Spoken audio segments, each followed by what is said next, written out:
అనేటటువంటి దాని మీద మనము ఈరోజు ఈ మీటింగ్ని ఏర్పాటు చేసుకోవడం అనేటటువంటి జరిగింది. అది దీనికి మనం అనుకున్నటువంటి మార్గం ఏంటిదంటే షెడ్యూల్ 9. ఎందుకంటే మనం అన్నీ చూసినాం ఇంతకుముందు. ఎందుకంటే గతంలో లాగా బీసీల చైతన్యం లేదు.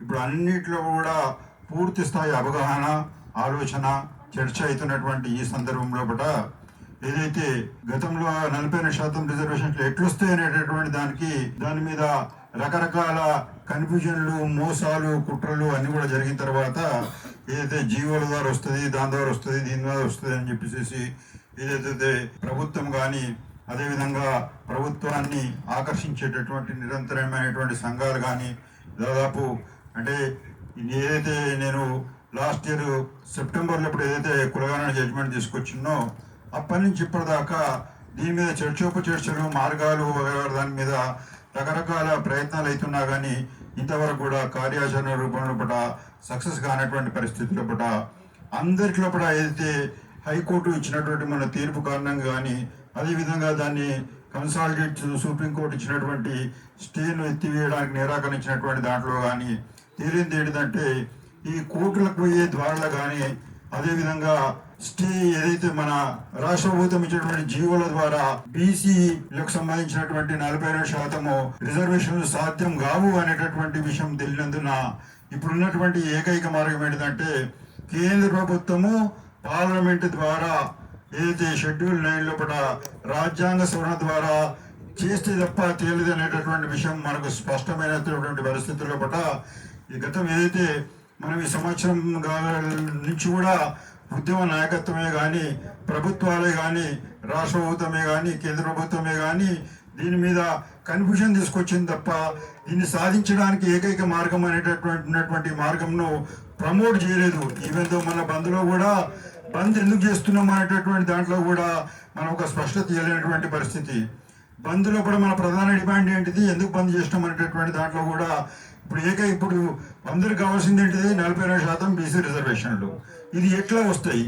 దీనికి ఏంటిదంటే రావడానికి కేంద్రం పూనుకోవాలి, పార్లమెంట్ యాక్ట్ ద్వారా రావాలి, షెడ్యూల్ 9 ద్వారా రావాలి అనేటటువంటిది ఒక స్పష్టత వచ్చినటువంటి ఈ పరిస్థితుల పట ఆ డిమాండ్ను మనము ముందు పెట్టకుండా మనకు ముందుకెళ్తుంటూ మరింత కన్ఫ్యూజన్ మనం డెవలప్ చేస్తున్నటువంటి ఈ పరిస్థితుల పట ఏకాభిప్రాయం, స్థూల ఏకాభిప్రాయం.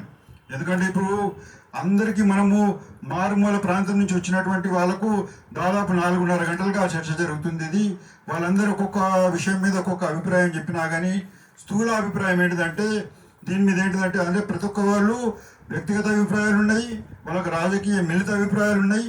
ఇవన్నిట్లో కూడా మనము ఏకాభిప్రాయం తీసుకొచ్చినటువంటి అంశం ఏంటిదంటే స్థూల ఏకాభిప్రాయము 42% ఉద్యమ కార్యాచరణ కొరకు ఉన్నటువంటి మార్గం ఏంటిదంటే ఏజెండాగా ఫిక్స్ చేయాల్సినటువంటి ప్రధాన ఐటము కేంద్రము పార్లమెంట్ యాక్ట్ ద్వారానే చేయాల్సింది. కాబట్టి మనము ఉద్యమ దిశను అటువైపే తీసుకురావాలనేటటువంటి ఒక స్పష్టత తీసుకొచ్చడానికి గాను అదేవిధంగా రాబోయే రోజుల్లో కూడా ఉద్యమం పోయేటటువంటి దశల్లో కూడా ప్రతి దశలో కూడా ఈ పాయింట్ని ఎస్టాబ్లిష్ చేస్తూ కేంద్రం ద్వారానే రావాలనేటటువంటి దానికి తీసుకెళ్తూ అడుదిక్కే మన ఉద్యమ దిశను తీసుకోవాల్సినటువంటి ఈ పరిస్థితుల్లో కూడా ఉద్యమ కార్యాచరణగా మనం ఏదైతే ఇప్పుడు ప్రతిపాదించినామో దీన్ని ఏదైతే ఉధృతి వచ్చిందో ఆ ఉధృతిని మనం శాంతిస్తే అందరూ రకరకాల అభిప్రాయాలు చెప్పినా కానీ 2 విషయాలు మాత్రం స్పష్టమైంది. పాజిటివ్ సబ్జెక్ట్కి వస్తే ఏంటంటే ఇదే 2009లో డాక్టర్ వినయ్ గారు కానీ మేము కానీ కోర్టుల్లో రకరకాల దేశాల్లో పట బీసీ రిజర్వేషన్లకు పోరాటం చేస్తున్నటువంటి పరిస్థితుల్లో పట నేను 2019లో కోర్టు కేసు వేసినా కానీ డాక్టర్ సాబ్ కేసు వేసినా కానీ మేము కోర్టులకు పోతే మేము ఒక్కలేమే ఉంటుంటే మా చుట్టుపక్కల మా ఫ్రెండ్స్ కూడా ఉండకపోతుండే. ఇప్పుడు మన కోర్టుకు పోయినప్పుడు ఏమైంది, ఒక్క అప్పర్ క్యాస్ట్ లేడు, మొత్తం అంతా బీసీలే. మొత్తము హైకోర్టు చీఫ్ జస్టిస్ కూడా జడ్జిమెంట్ ఇవ్వడానికి కూడా భయపడి గంటన్నర టైం ఉండగానే పరారైపోయినటువంటి పరిస్థితి. అటువంటి మార్పు అనేటటువంటిది వచ్చింది. కాబట్టి ఆ మార్పు అనేటటువంటి పాజిటివ్ సంకేతాన్ని కూడా మనం తీసుకోవడం కాకుండా గ్రామ స్థాయిలో కూడా ఉద్యమం అనేటటువంటి డెవలప్ అయినటువంటి ఈ పాజిటివ్ అంశాలు ఉన్నాయి. కాబట్టి ప్రతి ఉద్యమానికి ప్రాణం ఏంటిదంటే పాజిటివ్నెస్ లేకుండా ఏ ఉద్యమం కూడా సఫలం కాలేదు. ఆయన కేసీఆర్ గారు తెలంగాణ ఉద్యమం తీసుకొచ్చినప్పుడు ఏంటంటే ఆయన రూపాయి ఉంటే నా దగ్గర 100 రూపాయలు నేను చెప్పుకున్నాడు. అదేవిధంగా ఆయన దగ్గర 10 మంది ఉంటే నా దగ్గర 1,00,000 మంది అని చెప్పుకున్నారు.